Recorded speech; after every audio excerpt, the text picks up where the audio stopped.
is Macie Turrell. This is my body of work called Reality is Caving In.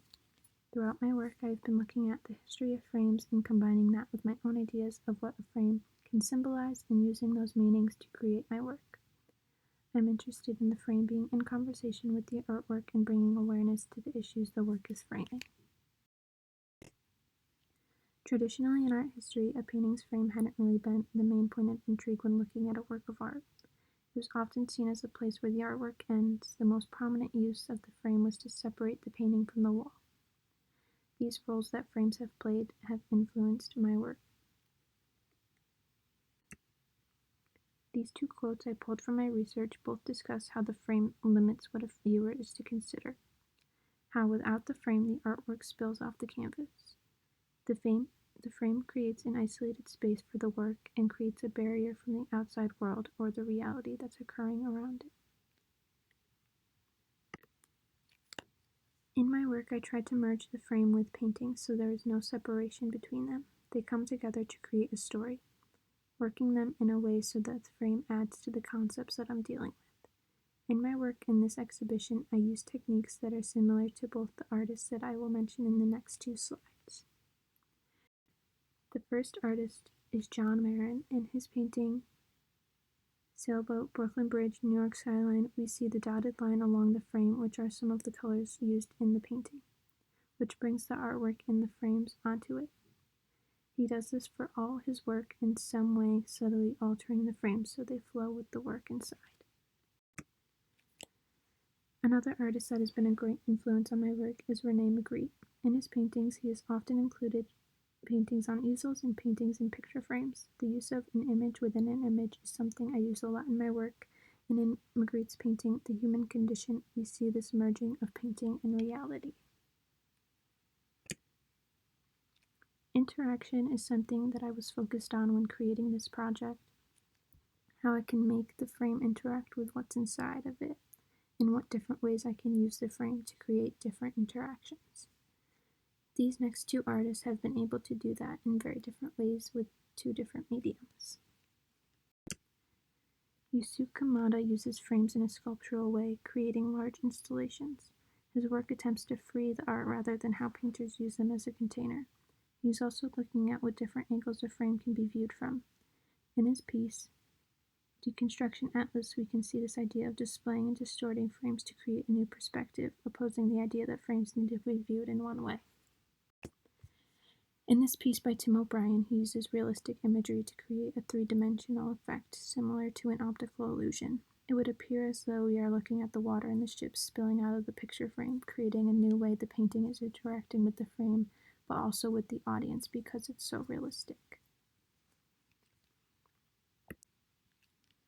In my work, I often look at early Baroque-style frames and recreating those in my work. I like the aesthetic of the ornate gold frame and the heavy decoration of a frame, what you can symbolize within that frame.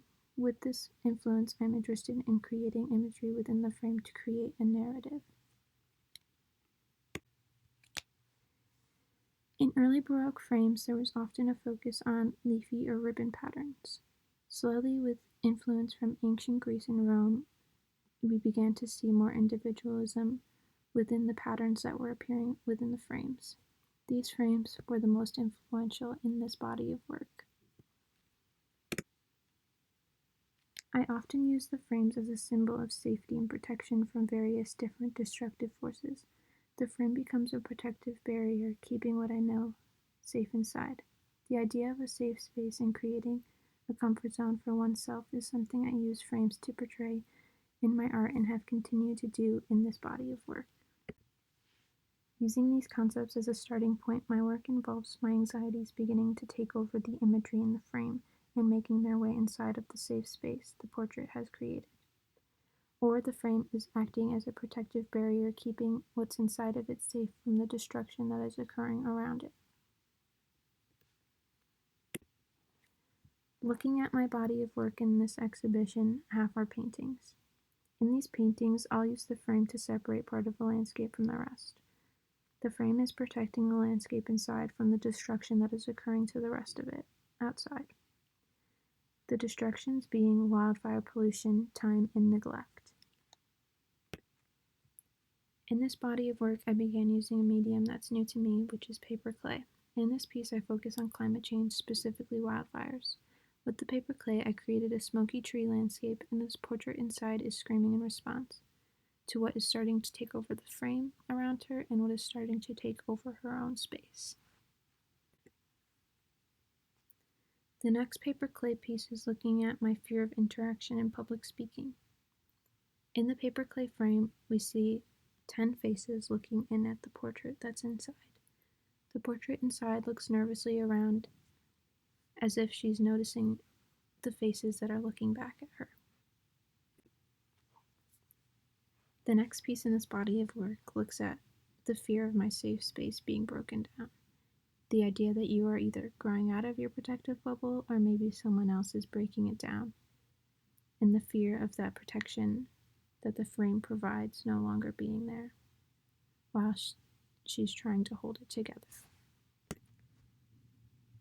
The next deals with the fear of change and things changing around me. So the frame from the top left corner has faded into a basic square corner, which is slowly starting to take over the heavily ornate frame we see fully untouched in the bottom right corner. How do the paintings and the paper clay pieces connect? Aside from them both dealing with my fears and anxieties, I see them as a before and after. In the painting, the frame is doing its job in protecting what's happening inside, whereas in the paper clay pieces, the frame can no longer prevent that destruction. The idea of the frame being a protective barrier appear in both. Thank you for watching.